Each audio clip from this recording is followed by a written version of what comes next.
Okay, I'm Shane Thomas. Hopefully you're here to learn a little bit about Gatsby and Drupal, and we'll talk a little bit about how some of my experience using Gatsby with Drupal, and hopefully we'll get some time for some questions too at the end. So who am I? Why should you care? This is a little small, but I'll try to read off most of it. So I'm Shane Thomas. I'm a developer at 3rd and Grove. I also built a website called codekarate.com, so I do a lot of videos, a lot of YouTube videos as well, so some of you might have seen some, especially if you do a lot of Drupal 7. If you do a lot of Drupal 7, you've probably seen some of my videos. I also am the maintainer of the Gatsby Drupal module, and we actually had a sprint earlier this morning where a bunch of people from the community were working on it, so that's cool. And you can follow me on Twitter at smthomas3. Additional skills, unknown. We'll find out. Maybe you can talk to me later. So 3rd and Grove is a distributed company. We have offices in Boston and in the San Francisco, Oakland area. We're about 50-ish people, and we've been around for about 5 years.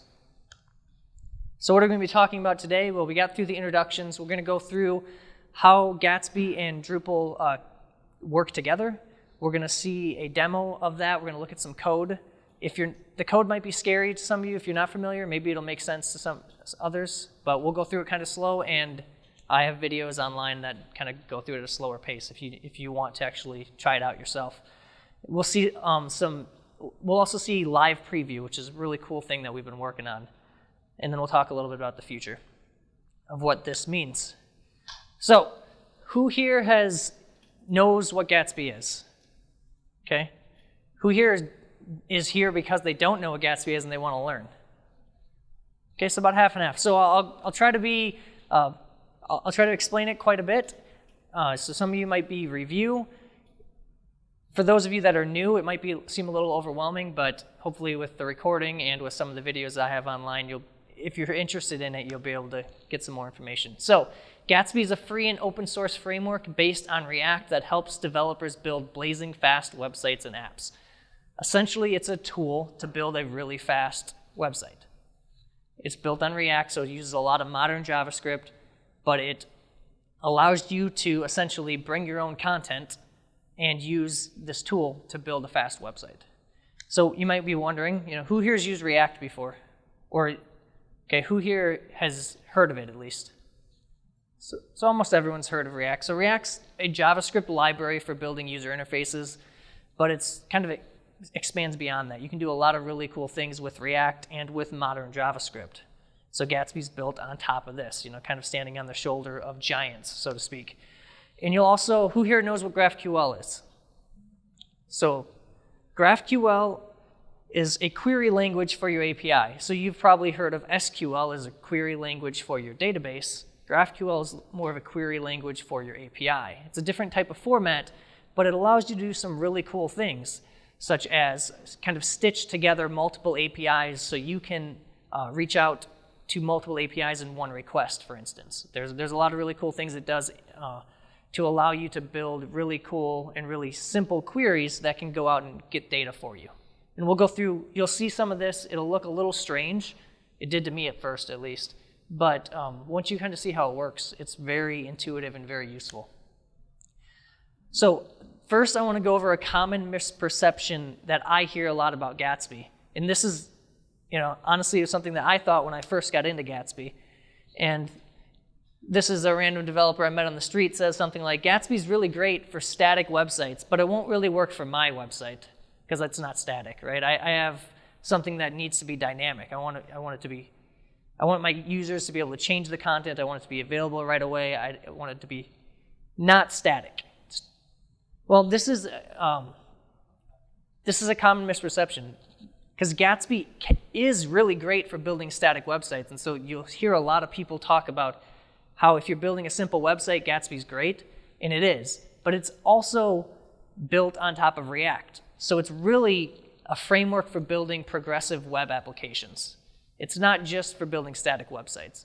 This means if you've ever used React and you've used something like Create React App when you first started your React project, Gatsby is essentially a replacement for that. It's almost like a framework on top of React. So you can build very dynamic things, but it allows you to get some really cool benefits. So it allows you to get all the default configuration you need to get a React application up and running, but it provides you points of contact to be able to override any of that configuration. And if you've ever loaded on a page and you've seen the image kind of starts blurred out and then it loads when it's ready, that's one of the really cool beneficial things that React or Gatsby gives you out of the box. And this other really cool thing, this is might be an unfamiliar term, but it's called intersection observer page loading, which essentially means that as you scroll down the page, when links come into the view on your browser, it's loading those in the background.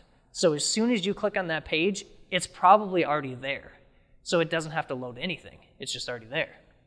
So if you, and maybe we'll get a chance to look at this, if you ever open up on a Gatsby site, you open up your network tab in your developer tools and scroll, you'll see all these network requests getting fired off as it's preloading the page before you even click the links.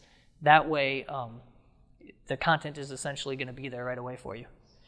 And if you're familiar with Drupal, which I'm assuming a lot of you are, Gatsby has a pretty expansive ecosystem of plugins. So it's kind of like Drupal modules and Drupal themes. It's very easy to extend out based on what other people have built. So it's going to feel somewhat familiar. And then there's the GraphQL data layer, so you can reach out to different APIs. So the question is, well, isn't my CMS good enough? Like, we can build Drupal sites. It can be pretty fast. Yes and no. Very often it is. Very often what you can do with Drupal is just fine for what you need. It really depends on what your client is looking for or what you're looking for when you're building your site. However, I like to use kind of an analogy. In Drupal, you have to work really hard to make it fast, and you do that by adding all these different layers of caching, right? You're caching maybe using Varnish, you're caching your pages, you're caching views, you're caching blocks. You're adding all these different layers of caching to try to do everything you can to make Drupal a static site, make it as fast as possible. Gatsby is fast by default. You have to work really, really hard to make Gatsby slow. So it's just kind of a different perception on, Drupal is a great tool, but you have to work hard to make it fast, where Gatsby is just out of the box is pretty fast. So I'm glad you're all convinced. I see some nodding. Everyone's convinced? Okay, good. If not, hopefully you will be soon. So how do we actually get started? If you wanted to try this out and you wanted to see, how do I get a Gatsby website up and running? How do I get it to pull in some content from Drupal? Because we still like Drupal, right? Drupal is great for storing your content, architecting how you want your content to be structured. All of that is great tools. So how do we get the best of both worlds? Well, you set up a Drupal 8 site, you install the JSON API module, and that's it. Your Drupal site is ready to interact with any Gatsby site out there. You can do some more with it, but that's essentially how you get started. It's really simple. Step two. Read-only. I mean, the new API is read-only by default. So. Yes, so it's only going to pull in your data from your Drupal site, which is okay for most basic Gatsby builds, and we'll talk about how that build process works when we get looking at the code. So then you have to install Gatsby. It's just a command line tool. Once it's installed, you run Gatsby new in your project name. You go into that directory and you install the Gatsby source Drupal plugin, either using npm or yarn. And that's essentially going to allow you to hook your Gatsby site up to your Drupal site. And then we're going to have to configure, and I'm going to go through this kind of a cursory level, and then we'll look at some code examples, so some of it will start to make more sense. You got to configure your Gatsby to actually pull in your content from your Drupal site. So in the example we'll look at, we have some articles. They're just nodes on our Drupal site, and we want to pull them into our Gatsby site. So there's a couple files that come with Gatsby when you create a new project. Gatsby config, it's where all your Gatsby configuration goes. It is where you're going to configure where your Drupal site lives, so Gatsby knows how to talk to it. Your Gatsby node.js file is what runs at build time. So the way that Gatsby works is you are going to run essentially a build command, and it's going to go out and it's going to fetch all the data. Maybe it's from Drupal, maybe it's from another API, maybe it's from Markdown files, wherever you want to pull your data from. It's going to go through this build process, and it's going to loop through all that data and create your static Gatsby pages for you during that process. So that's where the Gatsby Node.js file comes in. That's the build process. Think of it kind of like a compile stage for your site. GraphQL is going to be used kind of to pull that data from those different sources. And then if you're familiar with React, everything else is just React components built on top of it. That's how the data is displayed. It actually makes your content show up. So before we look at the code, write this down, codekarate.com. If some of you are going to be confused by some of this. I tried to keep it somewhat beginner level, but if you're not as familiar with modern JavaScript, like I wasn't, even 6 months ago, it's going to be confusing to you because it was really confusing to me. So I'm assuming we'd run into a lot of the similar problems. So I have some videos out on codekarate.com if you want to see from like the beginning stages and you want more of a step-by-step guide of how to set it up.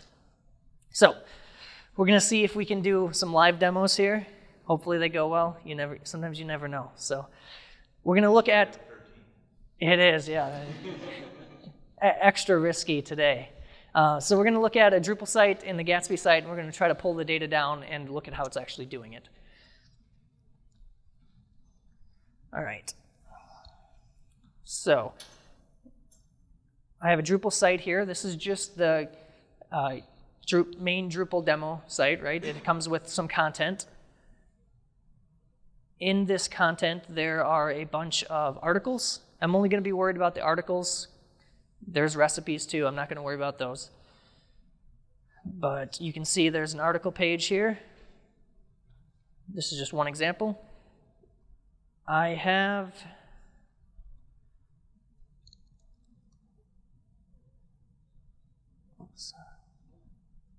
not want to do that. All right, so I'm in a directory with a Gatsby project. So I basically did a Gatsby new, started a project, and I wrote some code, so we'll look through what that code is.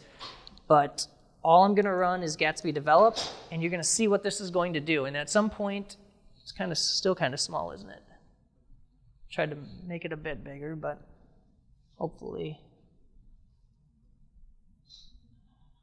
So it's going to go through, and it's loading some plugins, it's doing some things. It fetched data from Drupal, and then it's going to run some of these GraphQL queries for us. It's going to build these pages out, and at some point, it's going to say 16 pages. So it created 16 pages on my Gatsby site, and it gives me 2 links here to actually go out and view it. So I'll go to that first link,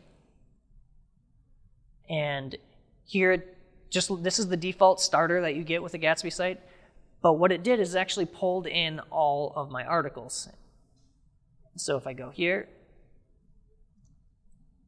and it's using the Drupal path alias. There we go. So it pulled in this content. As you can see, pulled in all of the content.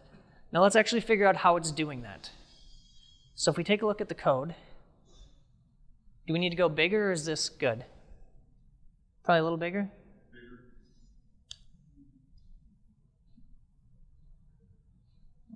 We'll try there. If we still need bigger, let me know. All right. So that Gatsby config file that I talked about, let's look at that. So you can see over here my different folders. There's a source folder, that's important. There's this Gatsby node file and Gatsby config file. We're just going to look at the Gatsby config file to start. There's some different configuration options, your site metadata, any plugins that you want to use that are part of Gatsby might have configuration options. You're going to configure those plugins in this file. So the important one that we're going to look at is this Gatsby source Drupal plugin. All I had to do was drop in the URL to that Drupal site. So this is the Drupal site that I have that content on. I just dropped that URL in. That's the only configuration I need to do to get Gatsby to talk to Drupal. Make sure on your Drupal site you have the JSON API module, of course, turned on. And then you just drop in this URL right here, and it'll work. There are some additional options if you want to add some security to make sure that you don't want your content to be publicly accessible, things like that. But for the most part, getting started is as simple as dropping in that URL. Now Gatsby node, and this is where it's going to start. Might have some questions. So if you do have questions, feel free to ask if you think it's going to be a quick question while I'm going through it, ask now. Otherwise, we'll have time at the end to kind of dive into some things, hopefully. So this Gatsby node, remember, this is what, when I run Gatsby develop, it's going to run this file, and this is how it generates those 16 pages of all those different articles that we created, right? So the first thing it's going to do is, let's essentially just jump down into here. It's going to run this GraphQL query. And all it's going to do is it's going to reach out to Drupal. And if we want to see what GraphQL looks like or how GraphQL works, that's where this other link comes in handy.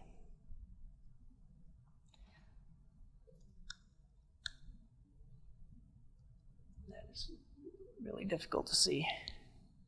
But this is graphical. It's an interface for querying. It's just like if you've used, kind of like a MySQL Explorer or something like that, where you can query the database.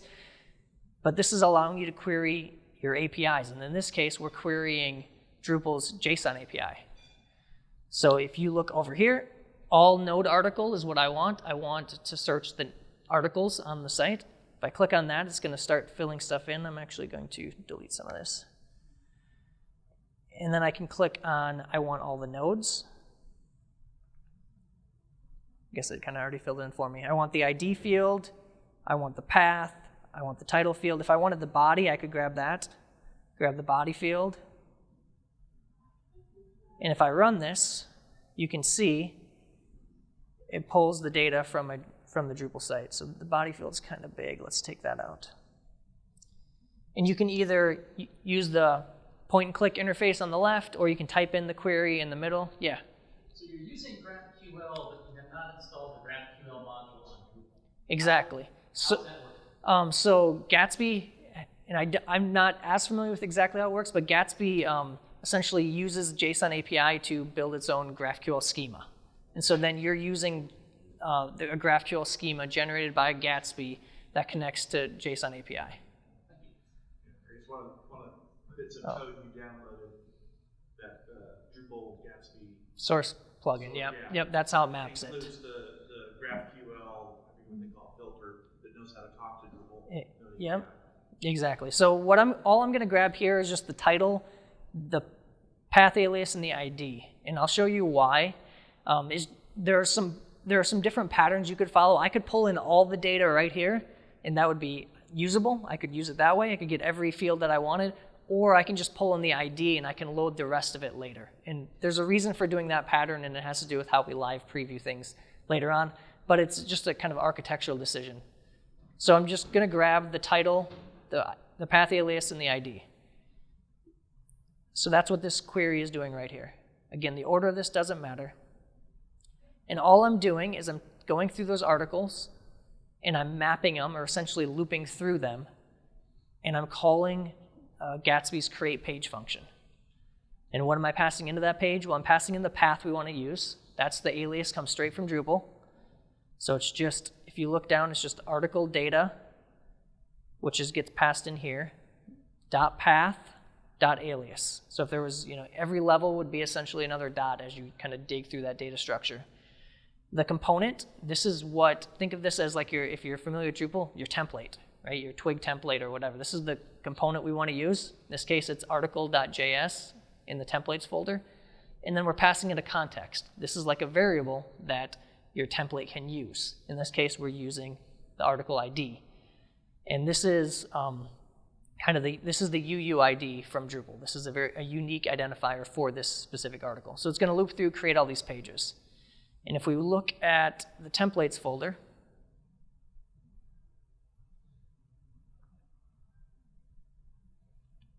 and article.js, this is a React component. So if you're familiar with React, this will look familiar. If not, it's going to look a little confusing, but it's just a React component. We're importing some things. I'm going to start at the bottom, actually. And we're going to look at, we are running another GraphQL query when this page gets created. So this is a page, or this is essentially a static query that gets run when the page is built. So it goes in to build that page, it passes in the article ID, and we're using that article ID to do another query to get our data. And this allows this page to be self-contained, right? This template. All I have to do is pass in an ID, and I can get an article template or article page built out. I don't need to pass in all the data. I just send it an ID, and I get the article page. So if we run this query here, let me see. It's actually not going to quite work because I don't have an ID handy. But essentially, let's go back out, and we'll look at adding those other fields. So there's a field image that we saw. And you'll notice, if you're familiar with how Drupal articles come out of the box, you have an image field, right? It's just a standard Drupal image field. You have a body. You have probably tags, I think. I'm not using any tags. And then you have a title. So it's pretty simple content type on the Drupal side. One thing you'll notice, and this is one of the gotchas, is you would expect this field image to be here. However, anything that follows what you'd consider an entity relationship is part of this relationships field down here. So if we want to get the actual image itself, we need to go into this relationship. It's just kind of it's a little weird when you first come into it. You think it should be just under the field itself. It's not. You have to actually go out and kind of trace those entity relationships to get to the data you want. That being said, I didn't want that.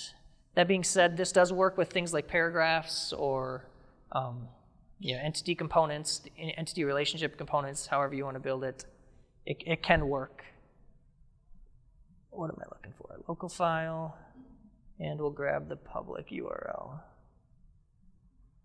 Now if I run it, you can see now I'm getting, this is the URL that I would use to access that image. So it gets Gatsby will pull it in and store it in that location, so in that folder, so I can use that image in my statically generated Gatsby site.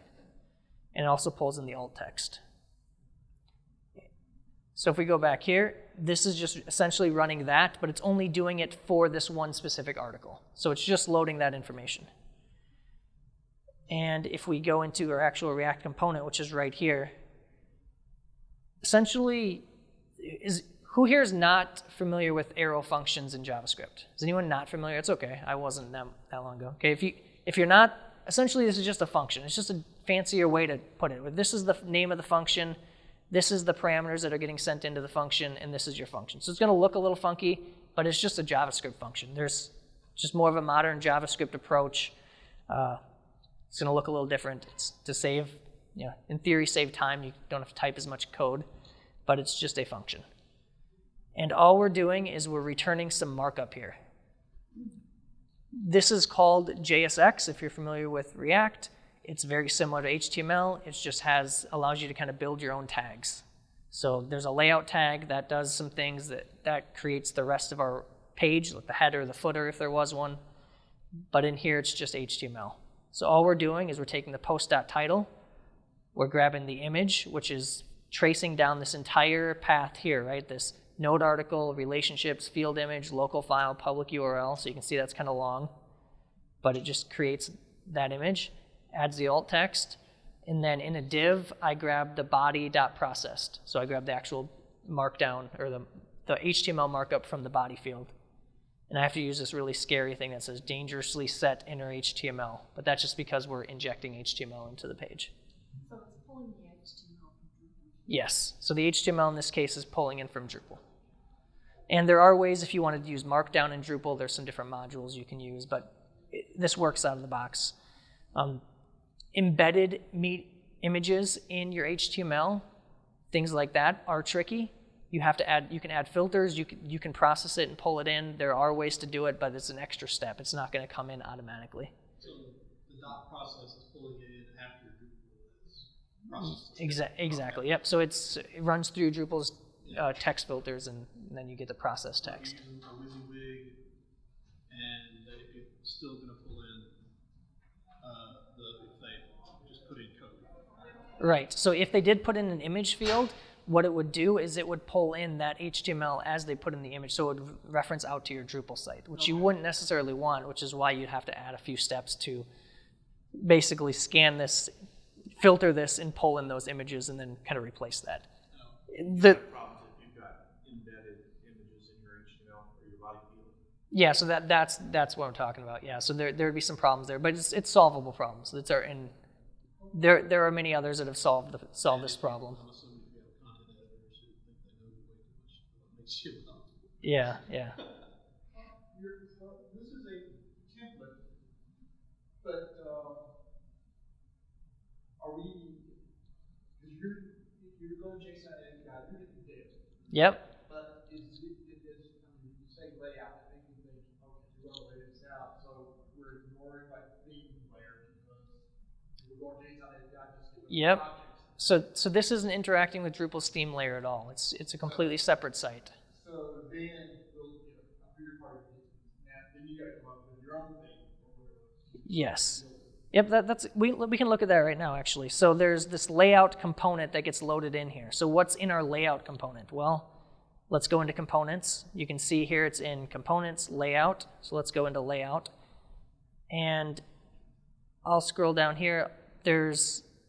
So this is the markup for our layout component. We have a header component, which we can look at. That's the header that's going to be on top of the page. I have some inline styling here. One thing you'll notice is styling in Gatsby can be different than just the way you would style in Drupal. You can use Sass. You use a global Sass file, just like you probably do in Drupal, global CSS file. But what you'll see in React is they start to promote CSS in JavaScript, which is that each component is essentially its own themed item that could be dropped into any page. So it's styled specific to that component. So you'll see more of this kind of where if you, like me, you've always been told you shouldn't use inline CSS, right? That's bad. This kind of isn't exactly the same thing, but it kind of feels that way when you first get started. So it's not all bad. I've seen, once I've gotten used to it, you start to really like the pattern of each component's kind of a self-contained object that can be dropped in. It's styled, it can be dropped. There are some cases where you need some global stuff, so you probably have some of that still, but most components kind of live on their own, with their own styling. Yeah, you probably should limit that to layout, not colors. Yes, yeah, exactly. And you can do some of the same things. There are some JavaScript styling solutions where you can pass variables just like you do in Sass, and it's going to feel very similar, but there's some slight differences. So I see a layout.css file in the components directory. Does that have anything to do with the layout.js? So in this case, I'm trying to remember if I am using that. Yep, so I am importing that CSS. So in this case, I also am importing this global style sheet, and it's just a bunch of, kind of your base markup for your layout. Yeah. I think of the layout as sort of like your HTML twig file. Or is it your page? Yeah, it's kind of similar to that. Yeah, it's kind of similar to like your HTML twig file in a way. It's kind of your wrapper around it, and then the node stuff you were talking about is like the node. Right. So anything that is in that article template would be passed into this children field here. So all this layout stuff gets wrapped around. And if I go back to that article, whatever that was, where I import this layout, so this puts the layout stuff all around it, and then this markup gets dropped into that spot essentially. All right, so let's. So layout.js is above, if you have layout.js, obviously you got the parent, and then you got the templates, I guess your child article and the other. Yep, any other page could use this. All you'd have to do to use the layout is import it, and then you wrap this layout tags, which is using this JSX, which is again is basically allowing you to create your own HTML tags. It passes all this data in as what's called a prop in React, and so when you get to this layout, this prop is the children that gets passed in right here, and you tell it where you want it to be placed within that markup. So as you can see, that there's quite a bit more we can get into. You could say, what's this header component? There's a lot of other stuff we can dig into with this code. But for time's sake, I'm going to jump to some of the next stuff we're going to go over. Just keep in mind that, one, I have this repo with this code. If you want to see the exact code that I'm using here, it's available on GitHub. You'll see a link at the end. And again, I have some videos online where it walks through exactly how we build this, or how this is built. So let's jump back in here. You want to have different layouts for different content types, you would go back to like where you included the... Yep, and you just maybe have layout 2 or layout 3. So rather than include layout, you can include a different template altogether. So each page could be completely different, or it could be very similar. It just depends on how you want it. So it makes it very flexible. All right. So this is it's great, right? When I run Gatsby develop, it goes out to my Drupal site, it pulls in the content. The problem is, and this is kind of one of the biggest struggles with Gatsby in the early days, is if I change the content on the Drupal site, I have to shut down Gatsby develop and rerun it. So if I had 1,000 pages, that's going to take a long time for Gatsby to build all that stuff. When I have 16 articles or whatever, it's not going to take very long, right? It takes 20 seconds.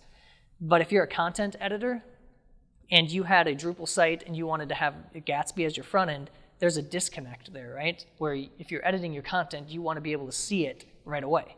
You don't want to wait for this Gatsby develop server to come up or for this Gatsby build process to finish. Ideally, the way this works in the wild is once the Gatsby site's done, you run this Gatsby build command. It gives you static HTML, and you can drop it on any static hosting site, which is great for your hosting cost, right? You can host it for free or $10 a month, and you can serve tens of thousands of impressions without any load issues. But for content editing, it's a real problem. So the Third and Grove site is now on, so if you go to thirdandgrove.com, it's a Gatsby site. And we use Drupal as our backend. So we ran into this same problem.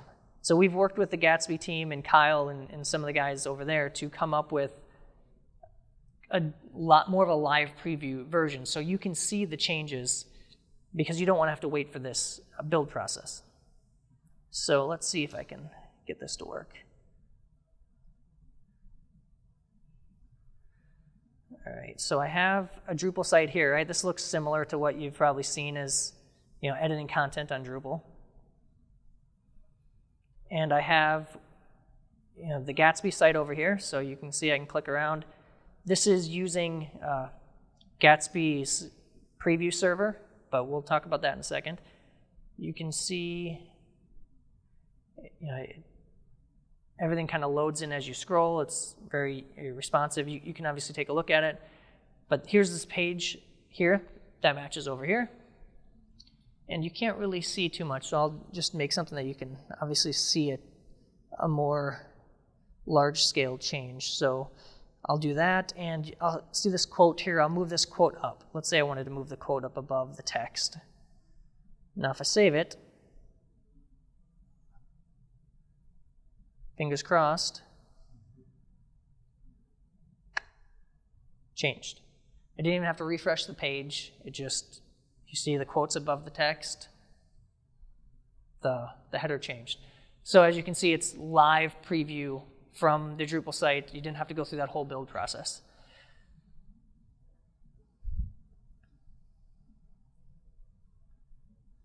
And here was my video in case that demo failed, but it didn't, luckily. Good? All right, so now let's actually talk about how if you get to this point, you have a Gatsby site running, you wanted to set this up on your own. How complicated is it to get some of this live preview going? It's actually not too bad. So we can go here. So there's a module on Drupal.org, Drupal.org/project/Gatsby. This was the module we were sprinting on and developing more earlier today. It has how you'd actually install it. You just download it. It installs on your Drupal site very similarly to any other module.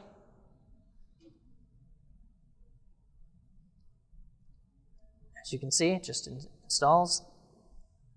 Nothing too complicated. And the configuration, this will probably be the scariest configuration form you've ever seen. You just drop in a URL. There's more coming, but you just drop in a URL. And what is this URL? Well, it's one of two things. It is either a URL directly to a locally running Gatsby development server, so you could run this locally, or what I'd recommend, especially if you're getting started, it's a URL for a Gatsby preview server. So Gatsby, the company, has this preview service. if you go to gatsbyjs.com, I think there's a 14-day free trial. You can try it out for free. My free trial has not actually expired. They pardoned me in to allow me to talk on it. But so all you need to do is create a new site. You link up a public or a Git repo, so it can be private, but you link to your GitHub account. You can push up your Gatsby site there, and then it's going to run the build service for you.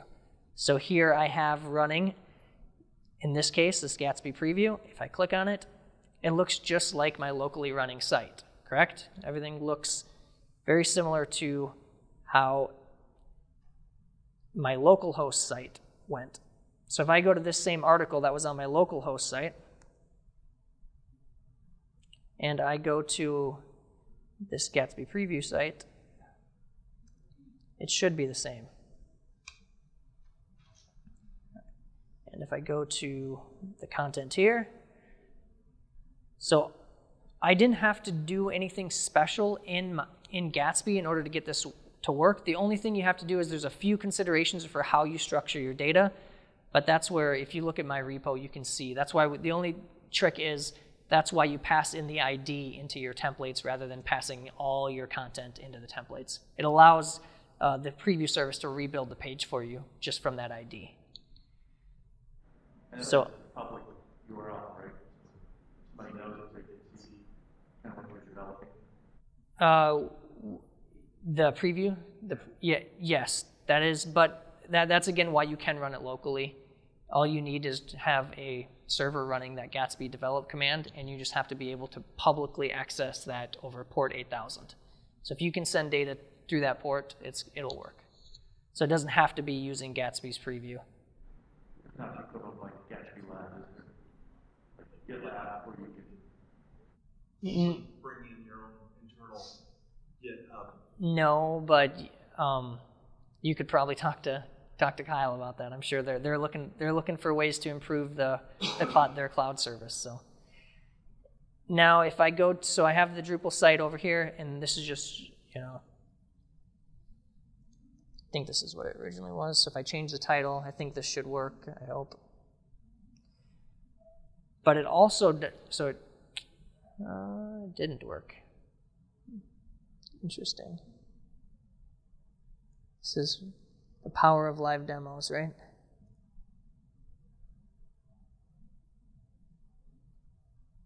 Didn't live reload for some reason. It worked, but it didn't live reload.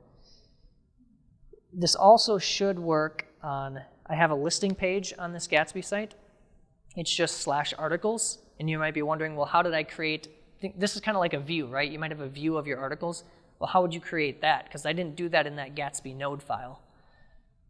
Well, inside your Gatsby source, there's a pages directory. Any JS file you create in here that exports a React component will be created as a page. So in this case, I'd have an about page, a gallery page, the index is the home page, of course, and an articles page. This is going to be available at /articles, whatever it is. Basically take that .js extension off, and that's the path. But it's going to run this on this page. And this one's a little bit more complicated. As you can see down here, there's a GraphQL query. It's going to go out and it's going to get the last 10 articles sorted by created date descending, so the last 10 articles. It's going to get all this information, the title, created date, body field, the path alias, the image field, and it's using some of Gatsby's image processing. And it's going to put it in this template. So we have our layout. Remember, our header and footer is going to be there. We want an H1 with articles. And then it's going to loop through or map these articles to this article preview component, which think of that as that article preview component is just another component I created that essentially just is a template for the teaser. It's just a teaser.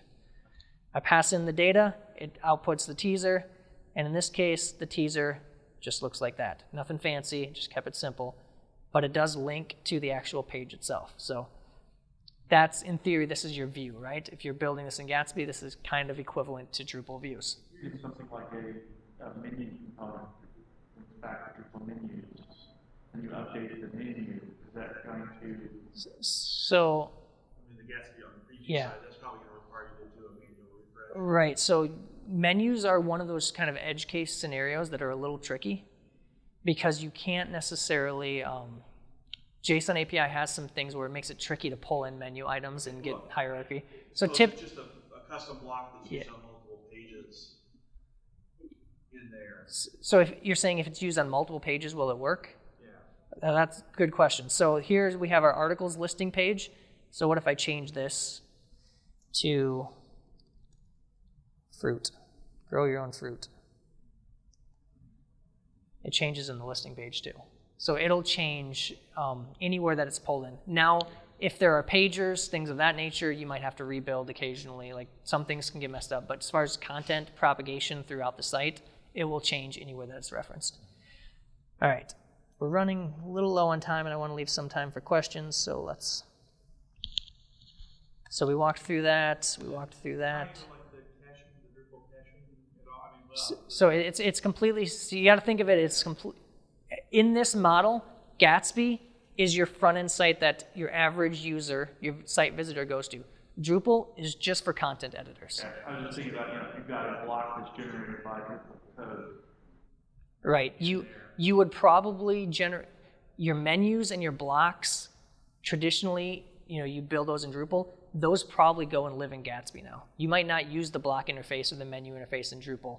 You can, depending on how you architect it, but at least in the case of the way the Third and Grove site was built, the sites that I build, you typically handle menu items and blocks inside. You might actually get better off in construction kit, like so if you've got features, some data. Yeah, you could pull in that data and use that, exactly. So you'd build your own entity types or storage, and you could pull it in and display it how you wanted to. So some of the things, what's the future of live preview? Hopefully you take just a couple minutes on this, then we'll have some time for questions. We want a more integrated editor experience. So this is something that Media Currents worked on. We're helping with the sprint this morning on some of this Gatsby stuff.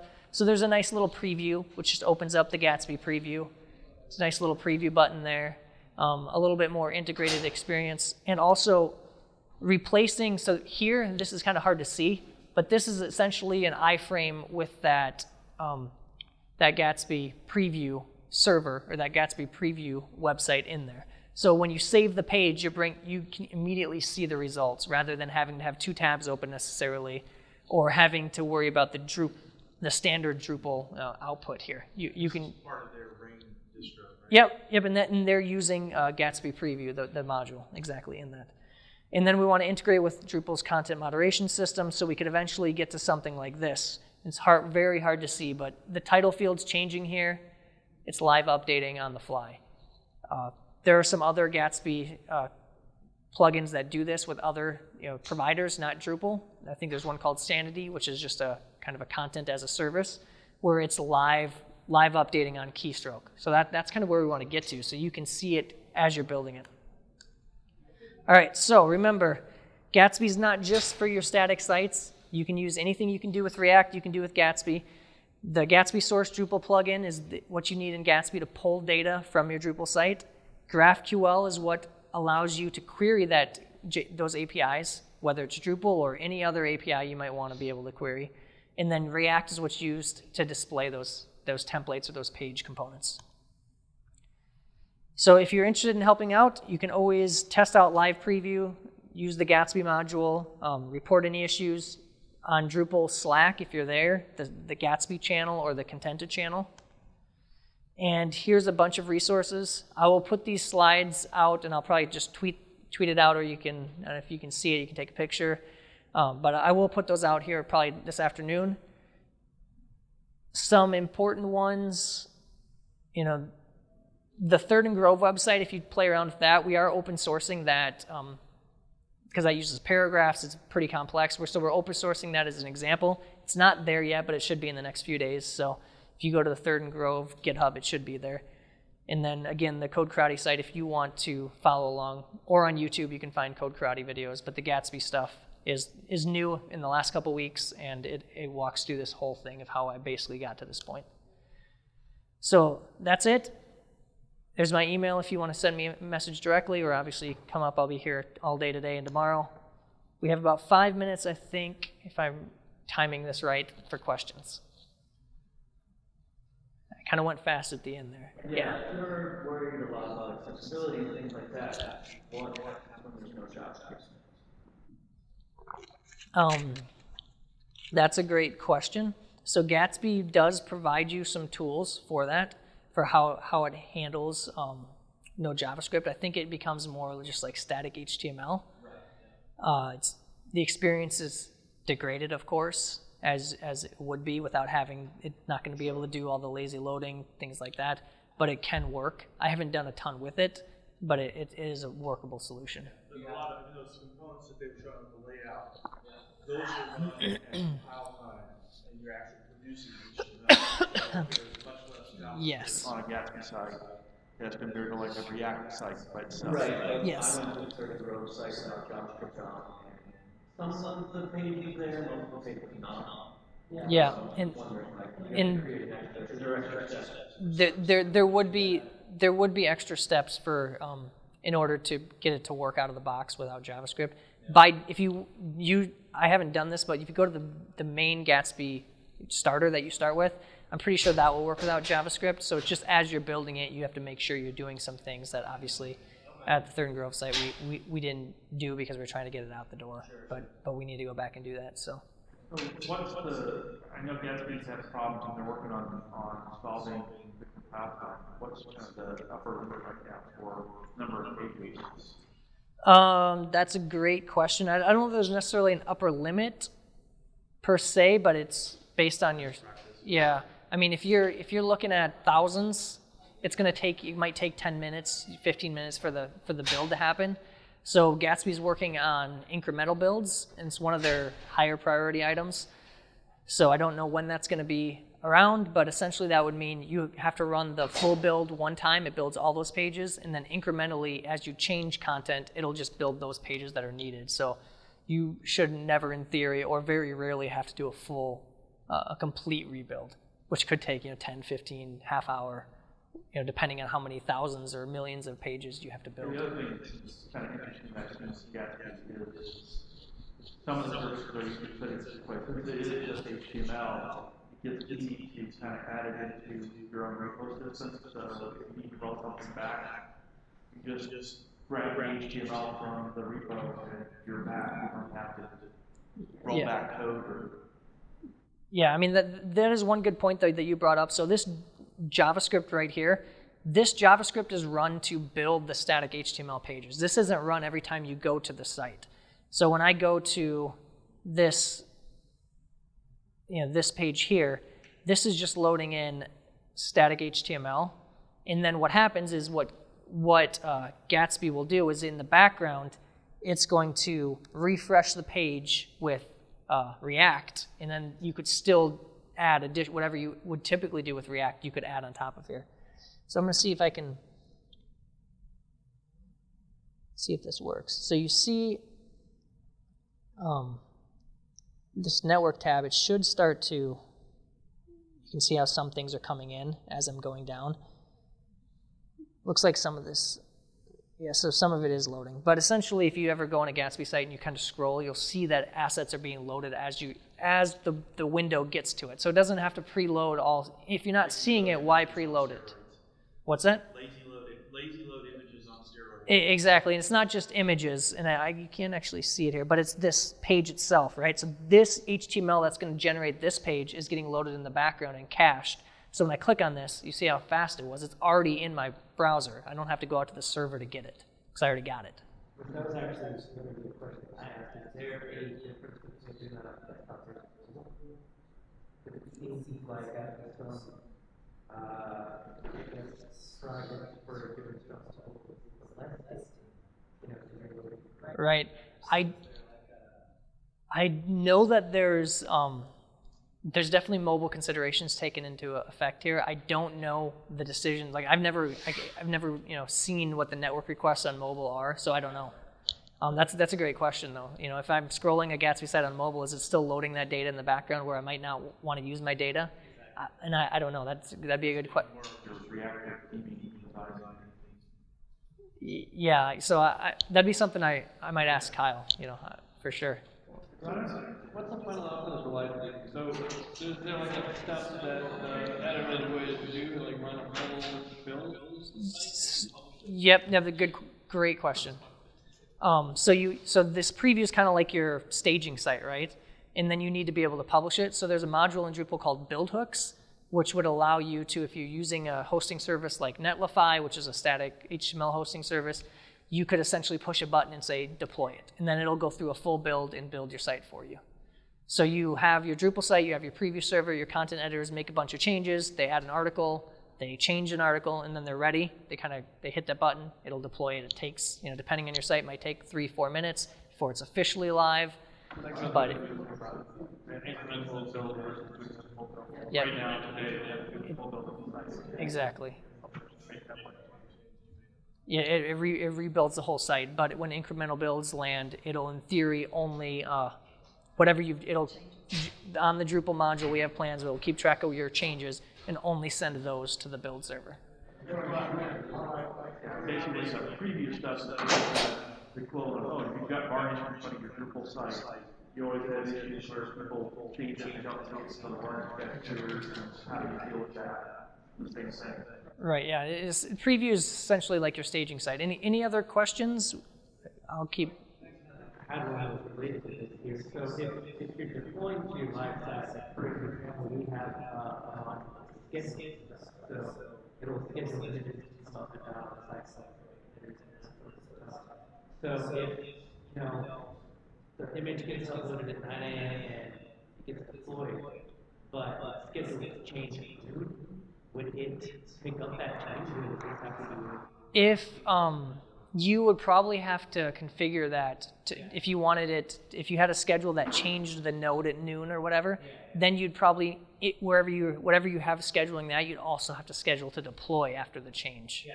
So there'd be some extra work, and then there'd be some of that build, you have to wait for the build time to actually happen, but yeah, it could work. I mean, there's other options too. You could build stuff on the Gatsby side with React to, dynamically go, if you know that image is going to change every day, to default it to something and then dynamically go out and get it on page load time. You could do things like that because you're using React on the front end, where again, it doesn't have to be 100% static. This is a 100% static site. If there are things that need to be dynamic, a shopping cart's a great example. You don't want, your prices, you might run specials, right? You want to be able to change that price and have it appear right away without a full rebuild. So maybe the little price widget is always loaded dynamically. Things like that. And the same problem you've got like a varnish front end on Drupal, if you've got prices and stuff, you may have to turn that into an Ajax widget in order to get the current stuff. Okay. Yeah. Or you'll end up clearing the cache. Yeah. Your compiled version is like basically your varnish version. All right. Awesome. Thank you.